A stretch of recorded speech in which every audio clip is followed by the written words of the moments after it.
बच्चों, आप लोग कैसे हो? मुझे पूरा विश्वास है कि आप लोग ठीक ठाक होंगे, मस्त होंगे, पढ़ाई लिखाई ठीक ठाक चल रही होगी। और आज की इस वीडियो में मैं जो भी क्वेश्चन का सेट लेकर के आया हूँ बहुत ही शानदार है, ज़बरदस्त है और स्पेशल क्लास आप लोगों के लिए होता है। क्योंकि मैं जो भी क्वेश्चन मैं लेता हूँ कोई ऐसा वैसा क्वेश्चन नहीं रहता, वैसे ही क्वेश्चन मैं लेता हूँ कि जो आपके लिए डिफिकल्ट क्रिएट कर सके। आखिर प्रैक्टिस सेट में क्यों कराता हूँ? लल्लू पंजू क्वेश्चन का थोड़े कराना। अरे भाई, लल्लू पंजू क्वेश्चन तो 80% बच्चे यूँ ही कर देते हैं, लेकिन रह गई बात जो 20% 10% क्वेश्चन होते हैं, वही जो टाइम टेकिंग होते हैं, वही तो हम प्रॉब्लम क्रिएट करते हैं। तो उन्हीं सारे क्वेश्चनों को हम लोग 1 बाय 1 प्रैक्टिस करते हैं और आज की इस प्रैक्टिस में देखिए और लास्ट तक बने रहिए। राइट, देखिए आपके सामने जो पहला क्वेश्चन है, देखिए 900 रुपये की धनराशि को 2 भागों में इस प्रकार विभाजित की जाती है कि पहले भाग पर 4% है और दूसरे भाग पर जो 2% का साधारण ब्याज मिल रहा है। और कह रहा है कि दोनों का साधारण ब्याज बराबर है, तो कह रहा है एक वर्ष में प्रत्येक हिस्से पर कितना % ब्याज मिलेगा। अच्छा, यदि देखते हैं हम लोग तो टोटल यह धन कह रहा है कि 900 रुपया है, इसको 2 भागों में बांटा है। P1 और P2 हम लोग मान लेते हैं कि यह 2 भागों में बांटा है। अच्छा, P1 पर हमारा 4% का है और P2 पर हमारा 2% है, 2% है। यदि किसी तरीके से P1 और P2 का जो है रेशियो पता चल जाए तो काम आसान हो जाएगा। यदि देखते तो सिंपल सी बात है, 2 एक अन्य 2 और 2 दूनी 4, 2 एक अन्य 2, 2 दूनी 4, लेकिन जब रेशियो के टर्म में होता तब पलट जाता है। लेकिन हम लोग ऐसे नहीं करेंगे, वो तो आपको समझाने के लिए डायरेक्ट हम लोग ऐसे करते हैं। अच्छा देखो हम लोग क्या करते हैं, अच्छा जब इसका ब्याज निकालेंगे तो P1 इंटू 4% होगा और यहाँ पर होगा P2 इंटू 2%, यह होगा। इसको कट करते हैं तो 2 दूना 4, मतलब हो जाएगा P1 अपान P2 हो जाएगा 1/2, 1/2, मतलब P1 का रेशियो 1 है और यह जो है 2 है। अब देखते हैं हम लोग क्या कर रहा है कि यदि टोटल यह धन तो 900 है, लेकिन यहाँ पर कर P1 और P2 दोनों को मिलाकर तो 3 हो गया, लेकिन जब 3 की वैल्यू 900 तो 1 की वैल्यू 300, मतलब यह जो है 300 रुपया होगा और यह जो है 600 रुपया होगा। मतलब P1 की वैल्यू हमारी कितनी हो गई 300 रुपया और इसकी वैल्यू कितनी हो गई 600 रुपया। अब प्रत्येक का ब्याज पूछ रहा है तो इसका देखेंगे तो 3 चौको 12 और 6 दूनी 12, इसका भी बराबर। राइट, यहाँ पर अब देखो क्या, यहाँ पर तो पता चल गया भाई आंसर 12 होगा, लेकिन डायरेक्ट हम लोग क्या कर सकते थे, डायरेक्ट देखो भैया P1 और P2 जब दिया था तो हम लोगों ने क्या किया, यहाँ पर 4% दिया, यहाँ पर 2%, इसको जब कट किया तो 2 एक 2, 2 दूनी 4, लेकिन जब इसका रेट जब करेंगे तो तुरंत जब पलट जाता है 2:1 में होगा, बस वही काम हो जाता है। राइट, बातें समझ आ रही है? मतलब यहाँ पर जो प्रिंसिपल याद लिखते हैं, एस आई इक्वल टू क्या होता है, P into R into T अपन 100 होता है। मतलब प्रिंसिपल और रेट जो भी होंगे क्या होंगे, एक दूसरे के व्युत्क्रमानुपाती होते हैं। मतलब हमारा रेट अगर हमारा 2:1 में आ रहा है तो प्रिंसिपल हमारा क्या होगा 1:2 में। जिस तरीके से आपको समझ आए उस तरीके से हम लोग कर सकते हैं। सिंपल सा फंडा है भैया, प्रिंसिपल और रेट जो क्या होते हैं एक दूसरे के व्युत्क्रमानुपाती। मतलब रेट का रेशियो दिया है तो जब रेट का रेशियो दिया है तो प्रिंसिपल इसका उल्टा होगा। बातें समझ आ रही है? तो इस तरीके से हम लोग भी कर सकते हैं। सिंपल सा चुटकियों का खेल था, लेकिन उस तरह की बात समझना जरूरी होता है। अच्छा देखिए दूसरा क्वेश्चन जो आपके सामने है, a-1 upon a-3 equal to 5 है और a-3 का होल क्यू माइनस a-3 का होल क्यू का पता।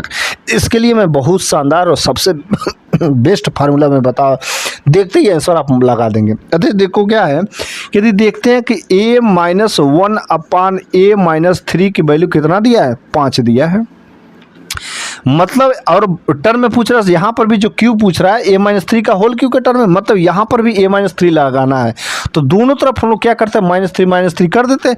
तो जैसे ही a-3 करेंगे तो यहाँ पर भी a-3 आ जाएगा, माइनस का 1 अपान यहाँ पर भी आ जाएगा a-3 और यहाँ पर जब 5 - 3 करेंगे तो 2 होगा।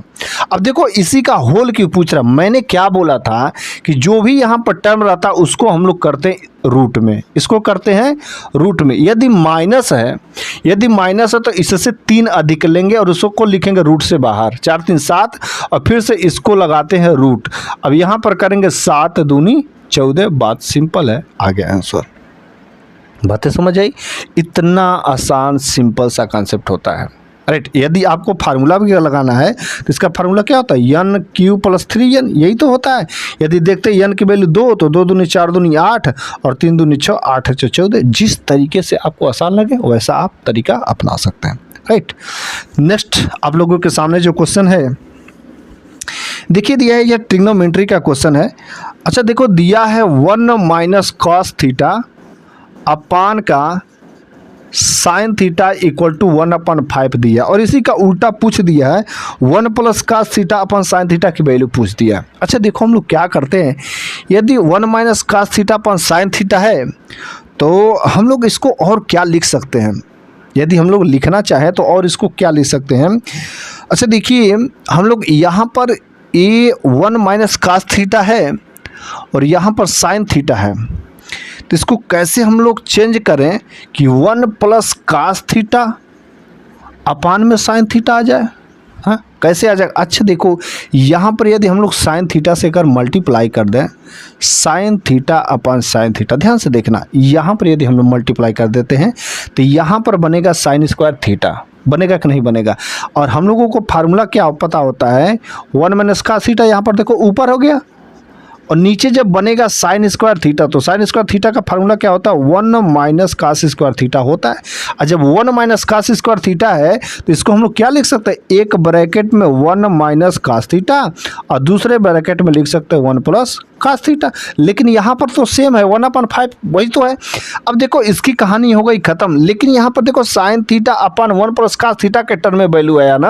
और जब साइन थीटा अपन 1 प्लस कास थीटा के टर्म में वैल्यू, लेकिन ये जो वैल्यू पूछ रहा है इसके तो उल्टा में पूछ रहा है। जब इसके उल्टा में पूछ रहा है तो इसको पलट देते हैं, और जैसे पलटेंगे तो 1/5 है तो पलट देंगे तो 5 आ जाएगा आंसर, राइट। बातें समझ आई, इस तरीके से हम लोग काम करते हैं, राइट। नेक्स्ट क्वेश्चन जो आपके सामने है बहुत शानदार क्वेश्चन है वास्तव में, मतलब मोस्टली बच्चे कंफ्यूज होकर इसको छोड़ के आ सकते हैं, ऐसा क्वेश्चन जबरदस्त क्वेश्चन। देखो दिया है एक घनाभ जिसकी भुजाएं 8 सेंटीमीटर 27 सेंटीमीटर और 64 सेंटीमीटर। चूँकि देखिए यहाँ पर घनाभ है, यहाँ पर मैं लिखता हूँ यह घनाभ है और यह घन है, ओके। अच्छा घनाभ का जो साइड दिया है 8 दिया है, 27 दिया है और 64 दिया है, ओके। और कह रहे पिघला करके एक नया घन बनाया जाता है, घनाभ और घन के कुल पृष्ठीय क्षेत्रफल का संबंध पूछ रहा है, मतलब इसका जो कुल पृष्ठीय क्षेत्रफल और इसका टोटल सरफेस एरिया दोनों का जो रेशियो पूछ रहा है। लेकिन पहले हम लोग पता करते हैं आखिर ये जो घन है, ये जो घन आएगा आखिर इसका साइड क्या होगा। इसका तो साइड पता है, इसका साइड पता है, इसका क्या होगा। तो इसका पता करने के लिए हम लोग क्या करते हैं कि इसका यही तो होता है AQ, और जब AQ करते हैं तो यहाँ पर A की वैल्यू पता करने के लिए हम लोग क्या करेंगे, सबका क्यूब रूट करते हैं, सबका क्या करते हैं क्यूब रूट करते हैं। और जब सबका क्यूब रूट करेंगे तो ये 8 किसका क्यूब रूट होगा, 2 का, 27 किसका होगा, 3 का, और 64 किसका होगा, 4 का। इसमें कोई दिक्कत है, मतलब यहाँ से देखते हैं तो A की वैल्यू यहाँ पर कितना जगह 2 3 6 और 6 को 24 होगा कि नहीं होगा, यह A की वैल्यू आ गई। मतलब इसका साइड पता चल गया। अब हमको क्या निकालना, total surface area. Total surface area यदि घनाभ का निकालेंगे, राइट, घनाभ का कैसे निकालेंगे, फार्मूला क्या होता है 2LB plus BH plus HL, यही होता है। इसका फार्मूला होता है 6A², बस इसमें रख दो भैया। अब देखो क्या करते हैं 2LB रखेंगे तो 8 × 27 plus 27 × 64 plus 64 × 8 equal to 6A², मतलब 24 × 24। यदि आपको मतलब देखती है चीज़ें समझ आए तो बस यहाँ से हम लोग शुरू कर सकते। ये सब तो चीज़ें बस समझाने के लिए, लेकिन राइट एग्जाम में क्या करेगा, यह तुरंत देखते ही पता चलेगा। अच्छा 2 2 3 6 6 को 24, मतलब ये साइड कितना आएगा, इसका 24 आएगा। बस इसका हम लोग क्या करते हैं टोटल सरफेस, और इसका टोटल सरफेस एरिया का चूंकि अनुपात पूछ रहा है तो हम लोग अनुपात करते हैं, ओके। अच्छा अब यहाँ पर क्या कट सकता है, 2 से काटेंगे तो यहाँ पर 2 3 6, यहाँ पर देखते हैं यहाँ से 8 कटेगा, यहाँ से 8 कटेगा तो 8 8 64, यहाँ से 8 कटेगा और यहाँ से 8 3 24, ऐसे कट करते हैं। अच्छा देखो यहाँ पर बचा के 27 और 27 8 216 और यहाँ पर बचा 64। फिर से इसके रेशियो में कितना आएगा, 3 3 9 24 9 या 216।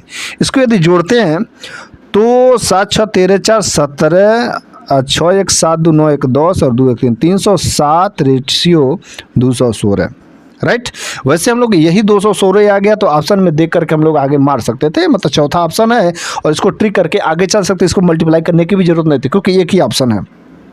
तो कभी कभी एक एक दो दो सेकंड टाइम हमारे बचा सकते हैं। जैसे इसको देखा 200 से अच्छा कोई है, बस हमको बात जो मल्टीप्लाई करना आसान हो वो हम लोग जल्दी से करके ऑप्शन में यदि मिलता है तो ठीक है, वरना आपको भाई मल्टीप्लाई तो करना ही पड़ेगा। राइट, इस तरीके से बातें आपको समझ आनी चाहिए।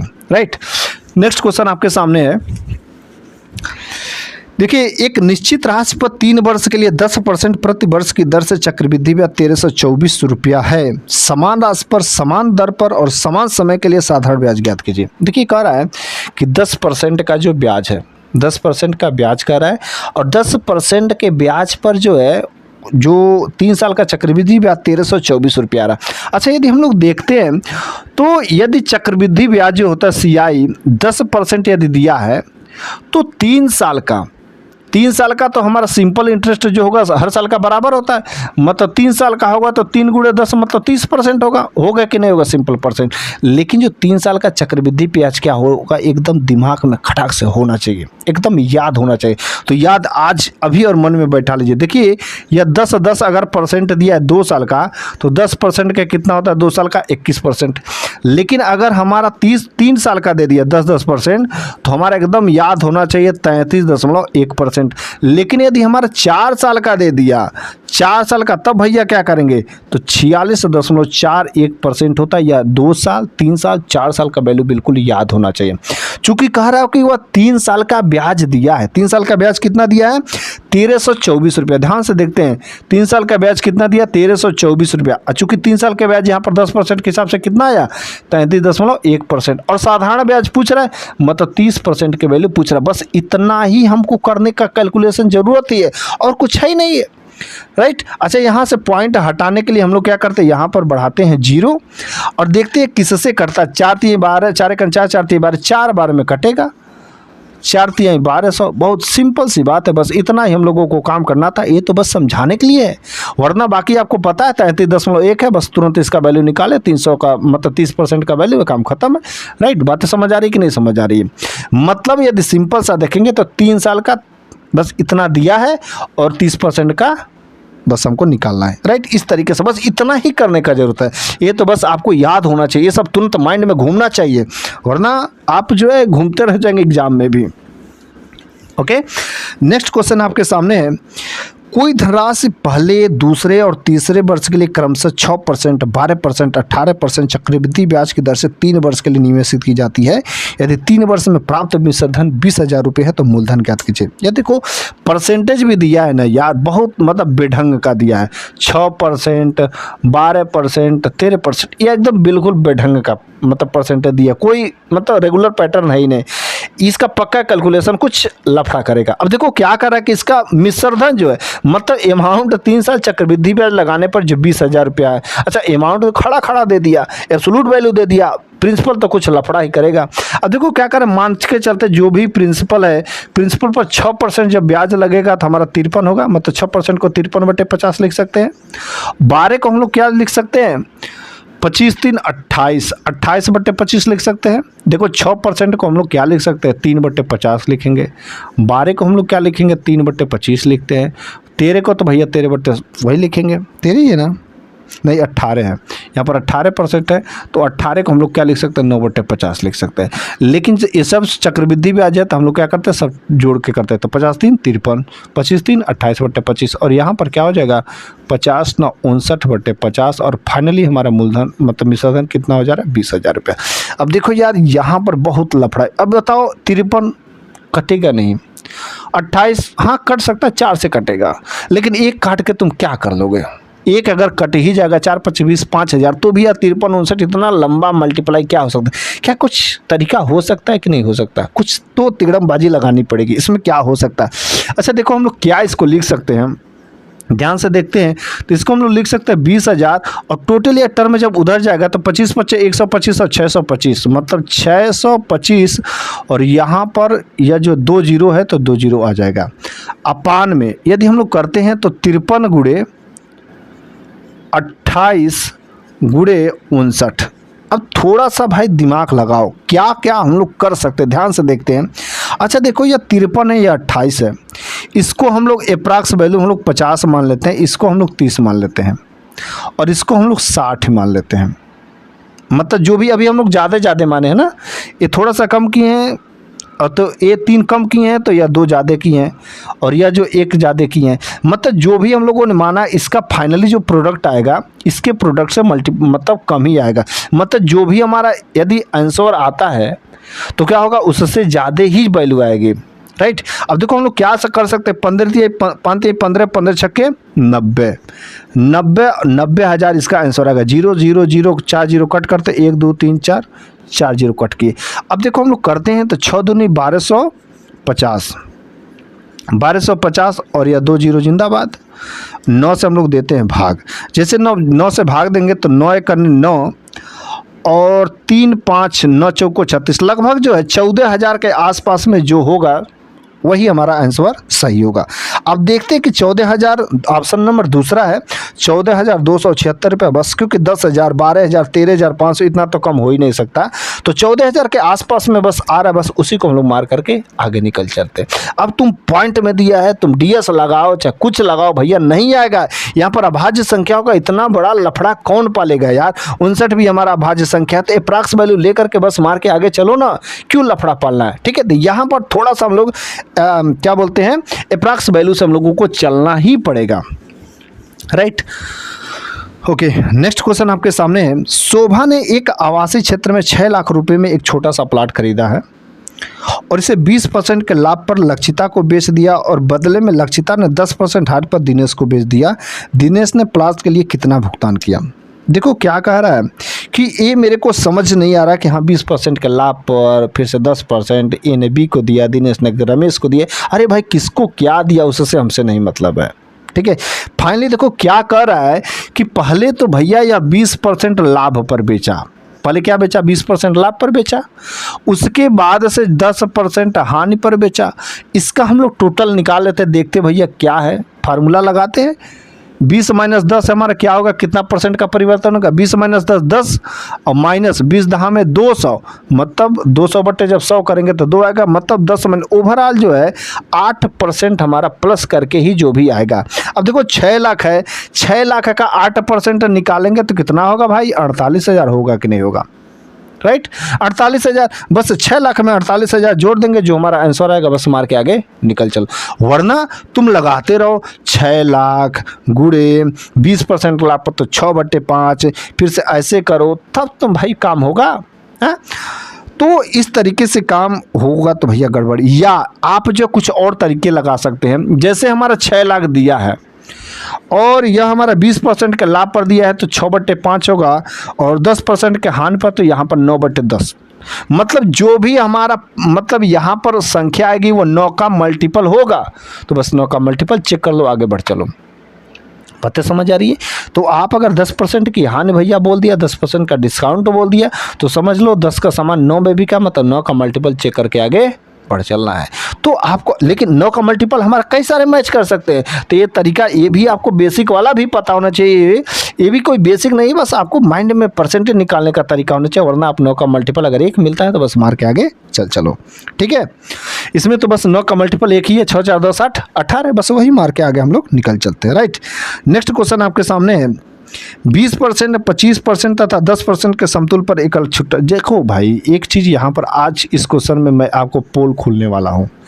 20% 10% का एकल छूट मतलब एकल बट्टा पूछ रहा कितना है। देखो इसका अगर 10% आ गया और 10% के साथ में कितना भी डिस्काउंट लगा हो, वो डिस्काउंट जो भी होगा उसका डिजिटल सम भैया 1 आएगा, उसका डिजिटल सम 1 आएगा। अब क्यों आएगा उसको भी हम लोग समझ लेते हैं, क्यों आएगा।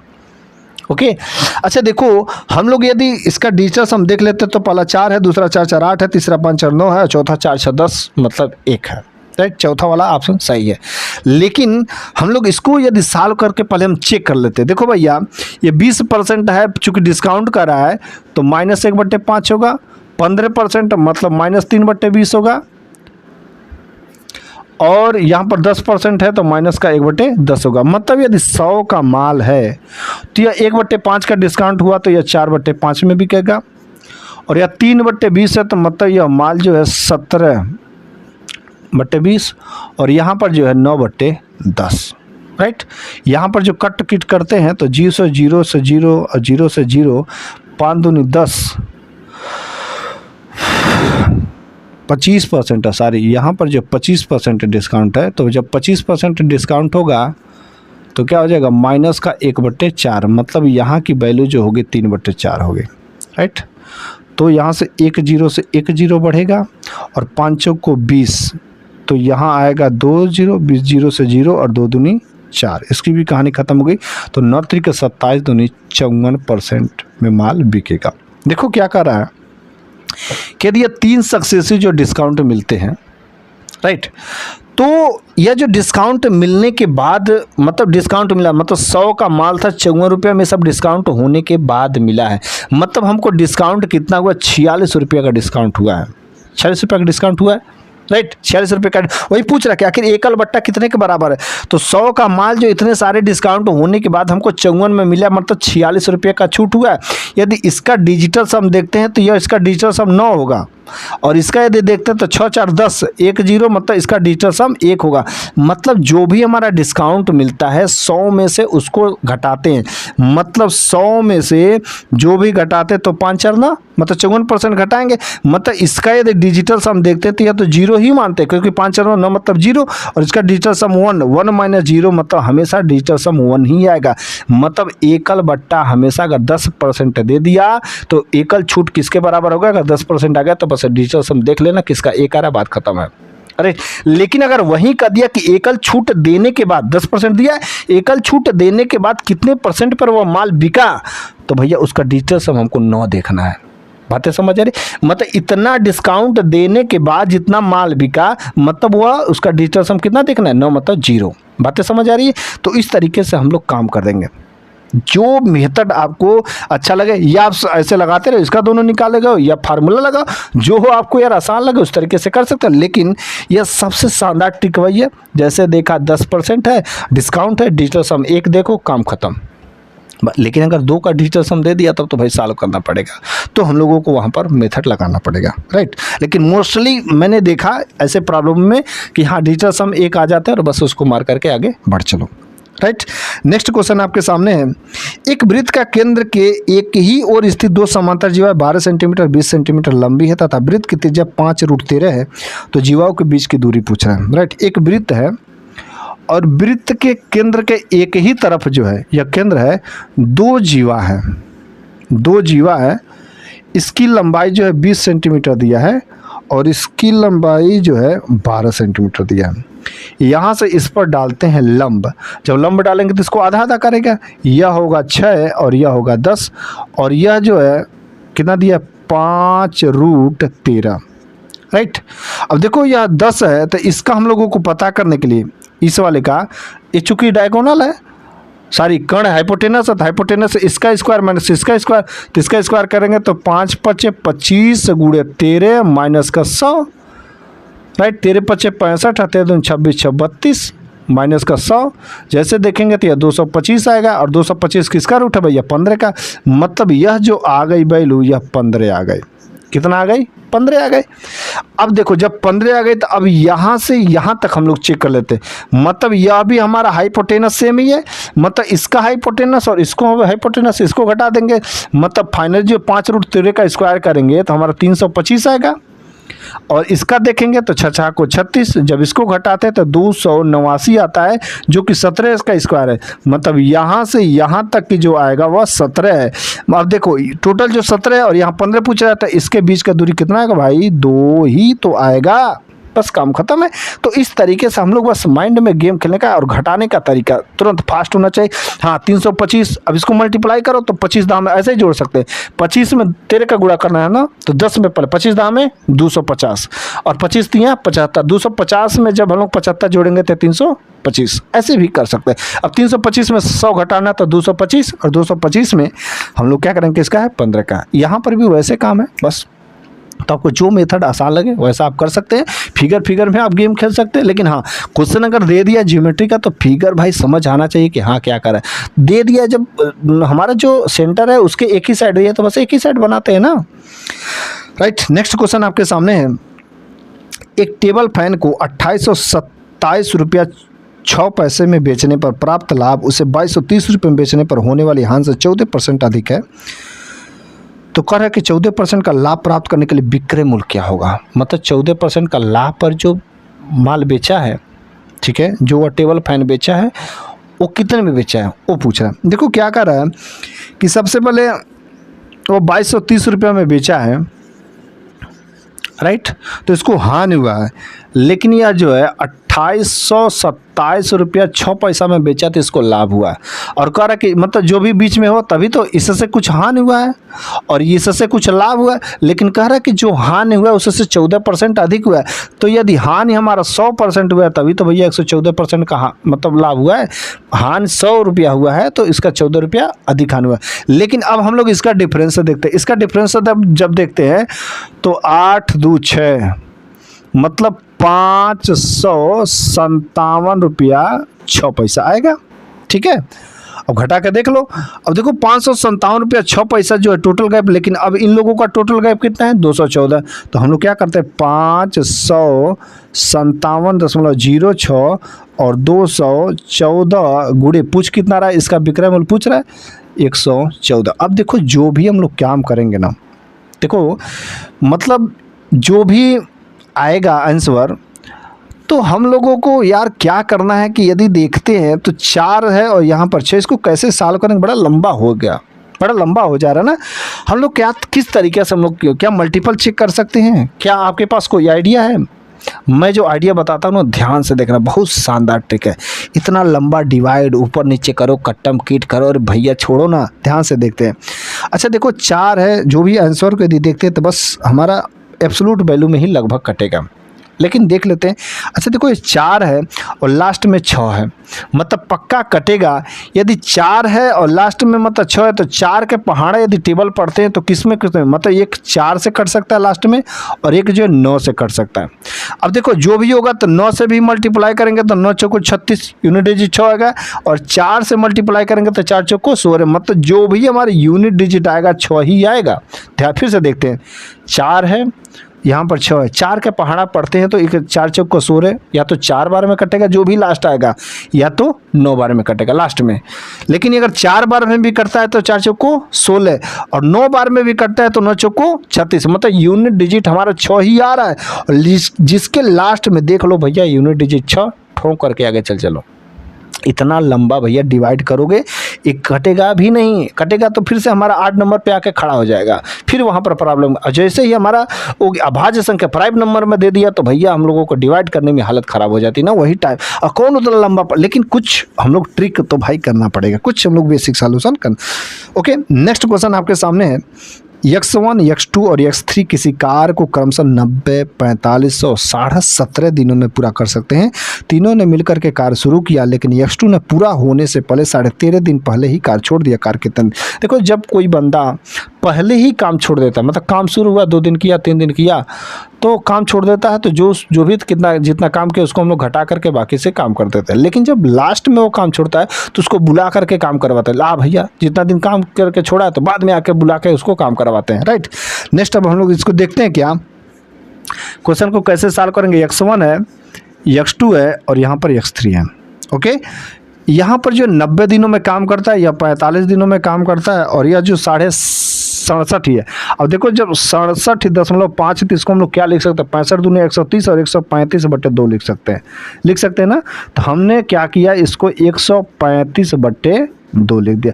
अब इसका हम लोग क्या करते हैं, एलसीएम निकालते हैं, और जब एलसीएम निकालते हैं तो 270 आएगा। 135 दूनी 270, 9 के 27 और 45 दूनी 90 6 और 135 दूनी 2 दूनी 4, राइट। कह रहा है कि x2 ने काम पूरा होने से 13.5 दिन पहले काम छोड़ दिया।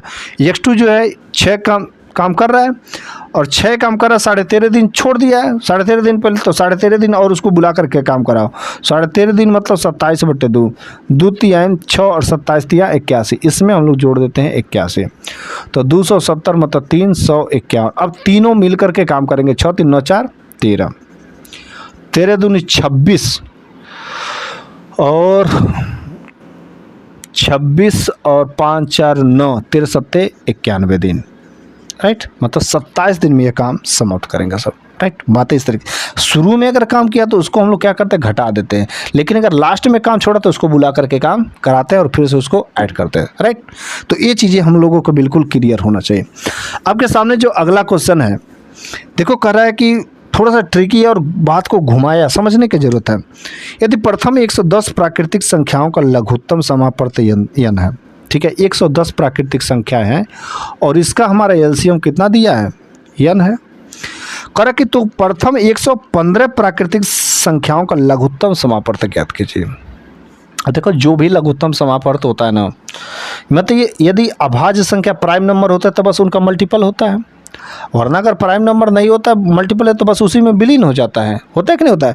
अब 110 का तो भैया n है, लेकिन 110 के 11 देखते हैं तो 111 आएगा, 112 आएगा, 113 आएगा, 114 आएगा और 115 आएगा। यह देखते हैं तो ये भी हमारा 3 से मतलब 110 के अंदर आएगा, अगर इसमें विलीन हो जाएगा। 3 से देखते हैं तो 3 और 37 आएगा। यह भी हमारा 2 से कट जाएगा तो 2 पचे 10, 2 छक्के 12 और 4 से भी कट जाएगा, मतलब ये 110 के अंदर विलीन हो जाएगा। 113 जो है यह एक प्राइम नंबर, किसी से ना कटेगा, या 5 से कटेगा, ये भी 2 से कट जाएगा, लेकिन 113 किसी से नहीं कटेगा। तो जब किसी से नहीं कटेगा तो मतलब जो हमारा अगला एलसीएम होगा इससे मल्टीप्लाई हो करके ही होगा, अर्थात 113n, राइट। अगला एलसीएम हमारा क्या होगा, 113n। मतलब जो हमारा एलसीएम होता है वह अभाज्य संख्याओं का मल्टीपल ही तो होता है। कितनी सारी अभाज्य संख्याएं निकली हैं, बस उन्हीं का मल्टीपल हम लोग कर देते हैं, राइट। नेक्स्ट आपके सामने है, 2 रेलगाड़ियां एक ही समय में 2 स्टेशन से चलना शुरू करती हैं और क्रमशः 30 kilometre per hour 35 kilometre per hour की गति से एक दूसरे की ओर बढ़ती हैं। जब ये मिलती हैं तो पता चलता है कि एक ट्रेन ने दूसरे से 30 किलोमीटर अधिक दूरी तय की, तो दोनों स्टेशनों के बीच की दूरी। देखो यहाँ पर ये जो स्पीड होता है ना, यह जो है टाइम के तो व्युत्क्रमानुपाती होता है, इरिवर्सली होता है, लेकिन जो स्पीड होता है वह डिस्टेंस के अनुक्रमानुपाती होता है। मतलब अगर स्पीड आगे बढ़ेगा तो डिस्टेंस भी आगे बढ़ेगा, स्पीड कम तो डिस्टेंस भी कम। लेकिन यहाँ पर उल्टा है, स्पीड अगर ज़्यादा रहेगा तो टाइम कम है, टाइम कम है तो स्पीड ज़्यादा है, टाइम ज़्यादा है तो स्पीड कम, मतलब उल्टा। तुम आगे जाओगे तो हम पीछे जाएंगे, मतलब सीधे खिलाफ। स्पीड और टाइम दूसरे के खिलाफ रहता है, तुम करोगे तो हम करबे नहीं करेंगे, हाँ, तुम जाओगे तो हम नहीं जाएंगे, तुम नहीं जाओगे तो हम जाएंगे। लेकिन यहाँ पर कर तुम जाओगे तो हम भी जाएंगे, वही होता है अनुक्रमानुपाती व्युत्क्रम। अनुक्रमानुपाती मतलब तुम करोगे तो हम भी करेंगे, व्युत्क्रमानुपाती तुम करोगे तो हम नहीं करेंगे, इस प्रकार का। लेकिन जो स्पीड और डिस्टेंस का जो रेशियो होता है वह सीधे क्या होता है, अनुक्रमानुपाती होता है। कह रहा है कि 30 किलोमीटर और 35 किलोमीटर पर आवर की गति से एक दूसरे को और मतलब बढ़ती है। तो स्पीड का जो रेशियो होता है दिया है 30 किलोमीटर पर आवर या 35 किलोमीटर पर आवर का। इसको काट करते हैं तो 5 छक्के 30 और 5 सत्ते 35। और जो हमारा स्पीड का रेशियो होता है वही तो डिस्टेंस का रेशियो होता है कि नहीं होता है। अब यह कह रहा है कि उन्होंने 30 किलोमीटर अधिक दूरी, अब यह 6 किलोमीटर चलता है या 7 किलोमीटर चलता है, कितना अधिक चला, 1 किलोमीटर। लेकिन नहीं, यह कह रहा है कि 30 किलोमीटर अधिक चला है। तो टोटल जो कितना दूरी हो जाएगा यहाँ पर 3 सत्ते 21, 210 और 3 छक्के 18, 180। कह रहा है कि दोनों के बीच की दूरी, इन दोनों को जोड़ देते हैं तो 2 1 3 और 390 किलोमीटर। ऑप्शन नंबर 3 सही है, ठोक करके आगे चले, राइट। नेक्स्ट क्वेश्चन आपके सामने है, ये रेशियो का टर्म है और अनुक्रमानुपाती व्युत्क्रमानुपाती, इस चीज़ों को समझना भैया बहुत जरूरी। स्पीड और टाइम दोनों को एक दूसरे के खिलाफ होते हैं, स्पीड और डिस्टेंस दोनों एक दूसरे के एक समान होते हैं, मतलब तुम चलोगे तो हम भी चलेंगे, राइट। अच्छा देखो अगला नेक्स्ट क्वेश्चन है, बहुत इसको बस देखने में बस हवा फैलाए लेकिन है कुछ नहीं।